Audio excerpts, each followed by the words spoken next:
ಹೌದು, ವಿವಿಧೆಡೆ ಜನಪ್ರತಿನಿಧಿಗಳು ಹಾಗೂ ಹಿರಿಯ ಅಧಿಕಾರಿಗಳ ನಕಲಿ ಗುರುತಿನ ಚೀಟಿಗಳನ್ನು ತೋರಿಸಿ ಜನರನ್ನು ವಂಚಿಸುವ ಪ್ರಕರಣಗಳು ವರದಿಯಾಗುತ್ತಿವೆ.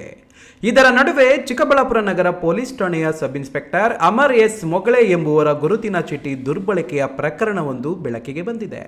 ಈತನ ಅವ್ಯವಹಾರವನ್ನು ಹಿರಿಯ IPS ಅಧಿಕಾರಿ ಅರುಣ್ ಚಕ್ರವರ್ತಿ ಬೆಳಕಿಗೆ ತಂದಿದ್ದಾರೆ. ಇತ್ತೀಚೆಗೆ ಕಾರ್ಯನಿಮಿತ್ತ ಅರುಣ್ ಚಕ್ರವರ್ತಿ ನಂದಿ ಪೊಲೀಸ್ ಠಾಣೆಗೆ ಭೇಟಿ ನೀಡಿದ ಬಳಿಕ ವಾಪಸ್ಸಾಗಿದ್ರು. ಆರೋಪಿ ಅಶೋಕ್ ಪೊಲೀಸ್ ಇಲಾಖೆಗೆ ಸಂಬಂಧಿಸಿದ ಉದ್ಯಾನವನಗಳ ಗುತ್ತಿಗೆದಾರನಾಗಿದ್ದು, ಇತ್ತೀಚೆಗೆ ಉದ್ಯಾನವನವೊಂದನ್ನು ವೀಕ್ಷಿಸಲು ಅಶೋಕ್ ಜೊತೆ ಹಿರಿಯ ಪೊಲೀಸ್ ಅಧಿಕಾರಿ ಅರುಣ್ ಚಕ್ರವರ್ತಿ ಆತನ ಕಾರಿನಲ್ಲಿ ಪ್ರಯಾಣ ಬೆಳೆಸಿದ್ರು. ಈ ಸಂದರ್ಭದಲ್ಲಿ ಆರೋಪಿ ಅಶೋಕ್ ನೈಸ್ ರಸ್ತೆಯ ಟೋಲ್ನಲ್ಲಿ ಗುರುತಿನ ಚೀಟಿ ತೋರಿಸಿ VIP ರೀತಿ ಪಾಸಾದ. ಇದನ್ನು ವಾಹನದಲ್ಲೇ ಇದ್ದ IPS ಅಧಿಕಾರಿ ಅರುಣ್ ಚಕ್ರವರ್ತಿ ಪ್ರಶ್ನೆ ಮಾಡಿದಾಗ MP ರವರ ಗುರುತಿನ ಚೀಟಿ ಎಂದು ಉತ್ತರಿಸಿದ್ದಾನೆ. ಮತ್ತಷ್ಟು ಪ್ರಶ್ನಿಸಿದಾಗ ಚಿಕ್ಕಬಳ್ಳಾಪುರ ನಗರ ಠಾಣೆಯ ಪೊಲೀಸ್ ಸಬ್ ಇನ್ಸ್ಪೆಕ್ಟರ್ ಗುರುತಿನ ಚೀಟಿ ತೋರಿಸಿರುವುದು ಬೆಳಕಿಗೆ ಬಂದಿದೆ. ತಕ್ಷಣ ಸಮೀಪದ ಪೊಲೀಸ್ ಠಾಣೆ ತಲಘಟ್ಟಪುರ ಪೊಲೀಸರನ್ನು ಕರೆಸಿ ಆರೋಪಿ ವಿರುದ್ಧ ದೂರು ದಾಖಲಿಸಿದ್ದಾರೆ.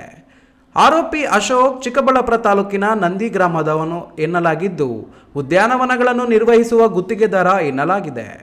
ಪ್ರಕರಣ ದಾಖಲಿಸಿಕೊಂಡಿರುವ ಪೊಲೀಸರು ತನಿಖೆಯನ್ನು ಚುರುಕುಗೊಳಿಸಿದ್ದು, ಪೊಲೀಸ್ ಸಬ್ ಇನ್ಸ್ಪೆಕ್ಟರ್ ಕಾರ್ಡ್ ಕೊಟ್ಟಿರುವ ಬಗ್ಗೆಯೂ ತನಿಖೆ ನಡೆದಿದೆ.